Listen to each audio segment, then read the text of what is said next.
नमस्कार दोस्तों, क्या आप जानते हैं कि हिमालय की उन गगनचुंबी चोटियों के बीच एक ऐसा अदृश्य द्वार है जिसे आज के वैज्ञानिक भी नहीं समझ पाए हैं। एक ऐसा रहस्य जहां सती की अग्नि आज भी बर्फ के नीचे धधक रही है। हम सब जानते हैं कि माता सती ने आत्मदाह किया, लेकिन क्या आप जानते हैं कि सती के भस्म होने और पार्वती के जन्म लेने के बीच के उन हजारों सालों में हिमालय में क्या हुआ था? कहानी शुरू होती है उस सन्नाटे से जिसने महादेव को पत्थर बना दिया था। पौराणिक तथ्यों के अनुसार जब सती का शरीर 51 हिस्सों में बटा तो उनका तेज यानी उनकी ऊर्जा कहीं गायब नहीं हुई। वह ऊर्जा हिमालय की एक गुप्त गुफा में समा गई। प्राचीन पांडुलिपियों में जिक्र मिलता है कि सती के जाने के बाद हिमालय के कुछ हिस्सों में अचानक से काला हिमपात होने लगा था। जानवर उन गुफाओं की ओर देखकर रोने लगते थे।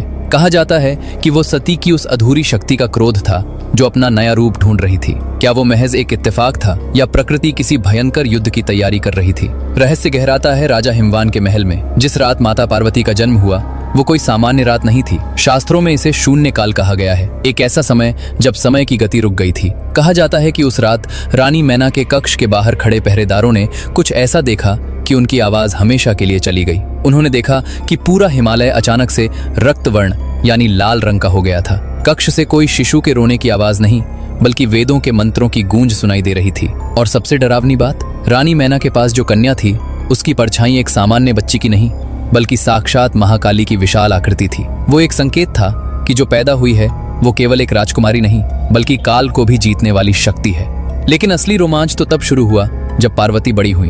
उन्होंने किसी खिलौने से नहीं, बल्कि बर्फ से शिवलिंग बनाकर उनसे बातें करना शुरू किया। रहस्यमयी बात यह है कि जहां जहां पार्वती के कदम पड़ते वहां की बर्फ अपने आप पिघलकर फूलों का रास्ता बना देती थी। परंतु इस दिव्य अवतार के पीछे एक खौफनाक मकसद था, तारकासुर का अंत। एक ऐसा दानव जिसने मौत को भी चकमा दे दिया था। उसे मारने के लिए पार्वती को साधारण कन्या से महाशक्ति बनना था। क्या आप जानते हैं कि पार्वती ने जब अपनी कठोर तपस्या शुरू की तो हिमालय का तापमान इतना बढ़ गया था कि आसपास के ग्लेशियर पिघलने लगे थे। आज के वैज्ञानिक जिसे क्लाइमेट शिफ्ट कहते हैं, क्या वो प्राचीन काल में किसी दिव्य ऊर्जा का प्रभाव था?